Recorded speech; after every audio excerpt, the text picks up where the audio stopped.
Hello and welcome to episode 74 of Songs for the Struggling Artist, the blog cast. I am running a tad behind myself. Holidays and traveling and all of that stuff make it slightly more challenging to do the podcasting. But I think I'll catch me up. I'll catch myself up eventually. So I hope everybody is doing well, okay? Getting through holidays okay. Today's blog is, I don't know. I thought no one read it, but then a couple of people have said, "Oh yeah, I read that one." So I feel like the stats that WordPress gives me about how many people have read something are not necessarily accurate. So this I thought was unpopular, but may have been more popular than I realized. And it is about, well, why don't I just read it to you? That'll be the way to do this. It is called How I Learned to Be a Savvier Voter. The first thing I heard about the Constitutional Convention proposal in New York State was this. New York friends, please be aware that on Election Day, the 7th of November, the back of the ballot will have a referendum to vote on a New York Constitutional Conference, or CONCON. It's a raw deal. It's very expensive. Your legislature and representatives would be paid double their current salary, and all public employees, teachers, police officers, firemen, librarians, city and state, etc., stand to lose a great deal. You have to turn the ballot over to vote. If you don't vote, it won't cancel the yes votes and would cost taxpayers a crap load of money. $, $. If you love public service employees, city and state, please vote no with lots of exclamation points and copy and paste to pass this on. This vote is Cuomo's attempt to take away parts of your pension, whether you are working or retired. He refused to put it on the front, so turn it over and vote no. It sounded terrible, and it lined up exactly with my views. Yes, those corrupt guys in Albany would do something sneaky, and we could lose all our rights. It's exactly what I feared would come next, like the precursor of the Gestapo's boots. But I've heard about the fake news situation, and I know bad actors are out there trying to spin things, so I did due diligence, folks. I clicked on the link and watched the video from the Coalition for No, and it featured a lot of groups like the New York Teachers Union, for example, so I thought, yeah, seems legit. And then I shared the post on Facebook, pretty proud of myself for having clicked around a little bit before knee-jerk sharing. Then, the next day, my friend mentioned this segment he'd heard about this proposal on the Brian Lehrer show, and it made him ask, who's for it? If the unions are all against, who is advocating for it? And the answer seemed to be no one, really. The argument seemed to be between progressives, and no one was paying to trigger a yes vote. This was a question I had not thought to ask. I just assumed what I'd read was true, and the proposal was sponsored by the bad guys. But the further we dug, the more those kinds of answers were elusive. Then I learned about the history of the New York Constitutional Convention and how it works. It's built into the state system that every 20 years, New Yorkers can vote on whether or not to have a constitutional convention. The proposal on the ballot was happening because it had been 20 years since the last vote. No shady backdoor dealings. It wasn't being hidden on the back of the ballot to trick us. It's just a thing that happens every 20 years, like a China Platinum 20th anniversary party. There's nothing particularly nefarious about it. It's just a question, a way to take our legislative temperature that Thomas Jefferson actually suggested. That's it. And I was mad that something so procedural had been sold to me as an attempt to trick me. I'd been tricked about being tricked, and I will tell you that I do not like to be tricked. That kind of thing makes me mad. And I realized that they'd gotten away with this trick by capitalizing on my, and many people's, tendency to reduce things to the simplest answer.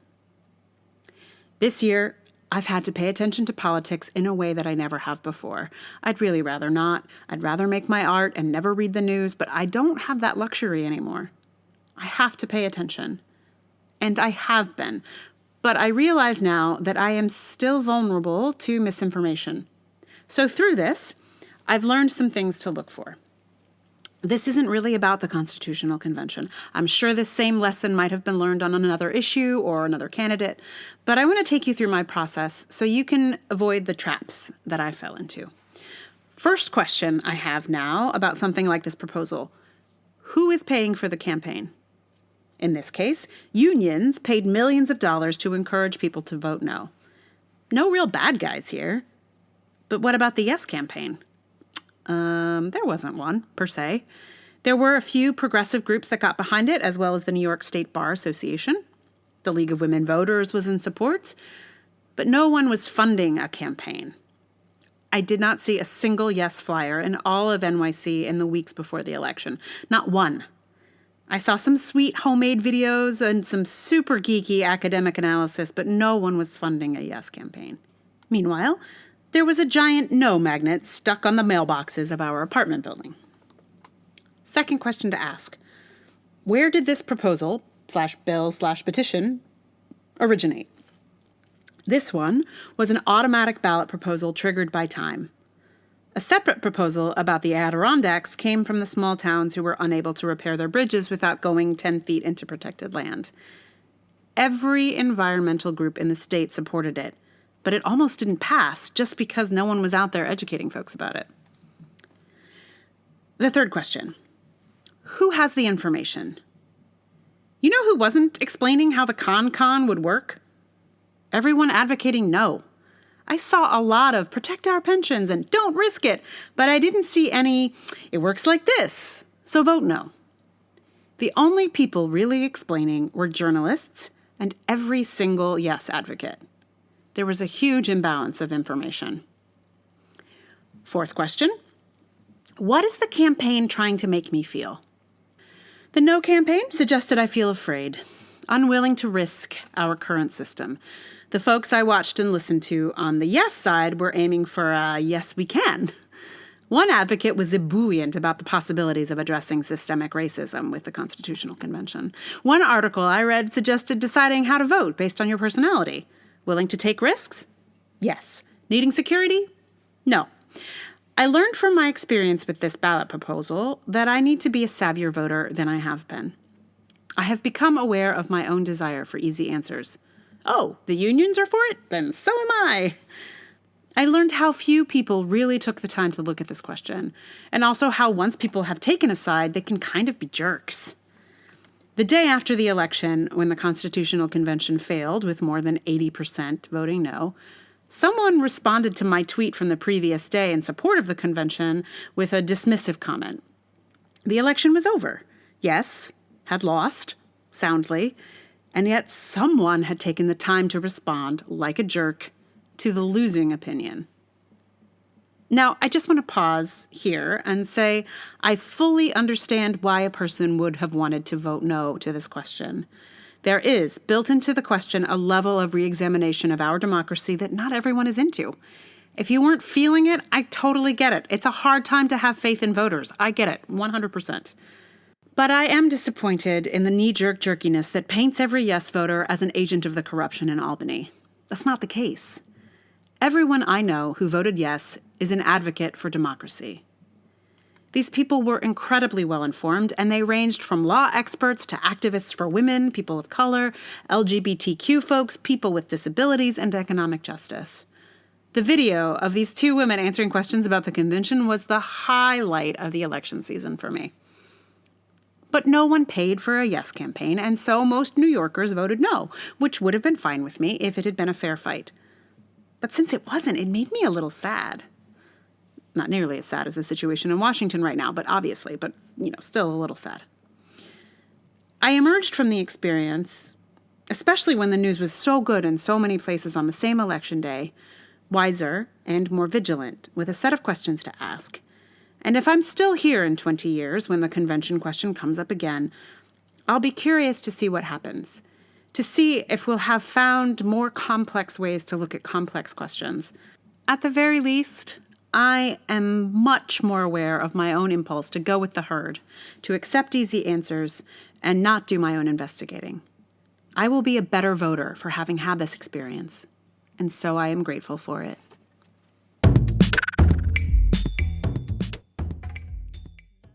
So yeah, politics, man. I would so much like to not be paying attention. But that is a luxury we cannot afford anymore, and probably couldn't afford in the first place, really, when you get down to it. We might be in a less sticky situation if more of us had been really keyed in. But so for podcast recommendation today, I will say I can't remember if I've recommended them before, but if so, sorry, I'm just going to recommend them again. The Politically Reactive podcast, which is by W. Kamau Bell and Hari Kondabolu. It is like they're not recording right now, I think, to do with their schedules doing other things, but it should be back probably in a couple of months. And I really appreciate how kind of in-depth they can go into topics. You know, they're two progressive, cool guys, you know, who are looking carefully at the issues. I really appreciated their shows after the events of August 12th this year. They were really, they just were thoughtful about that. And I'm not saying that just because they put my mom on the radio. It's not really the radio, it's a podcast, but, yeah, so they're lovely and considered about what they say, and when they mess up, they back up and analyze what they, you know, mistakes or whatever. So yeah, politically reactive. Also, they're both comedians, so it's sometimes funny too, but not always. Which is like sometimes it's not the right thing to do to be funny, but they're still funny. I don't know. It's lovely. So Politically Reactive, I recommend to you. And then for the song today, I'm gonna sing you Billy Bragg's song called "There Is Power in a Union." And I chose this one because I feel like this post may somehow come off as being unsupportive of unions. Just because it's sort of looking at the counterpoint to the position that pretty much every union took on this constitutional convention question. You know, I don't know. I have a lot of complicated thoughts about unions. I'm not in a union myself, but I think particularly the artistic ones are a little tricky.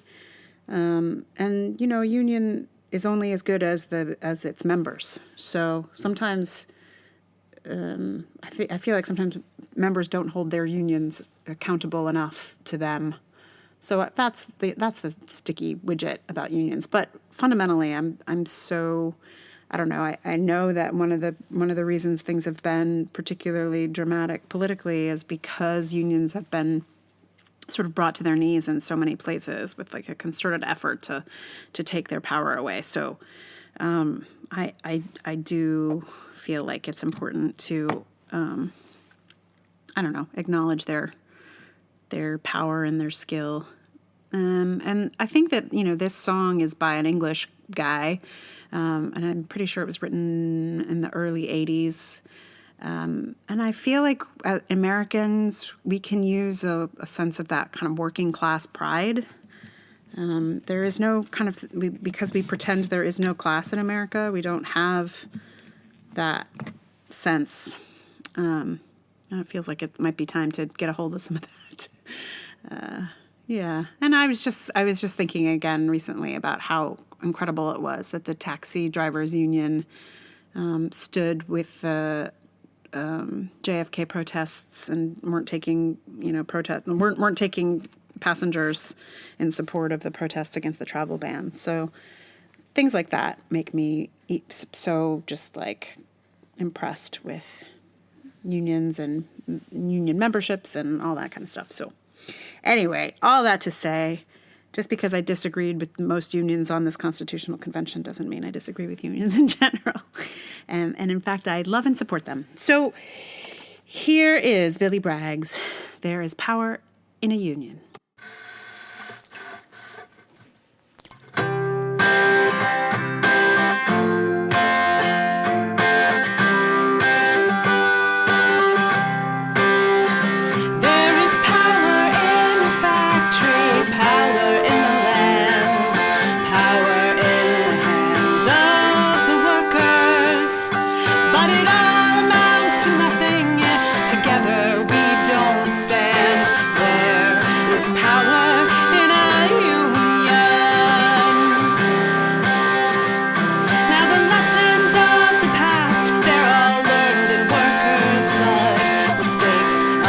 Bosses we must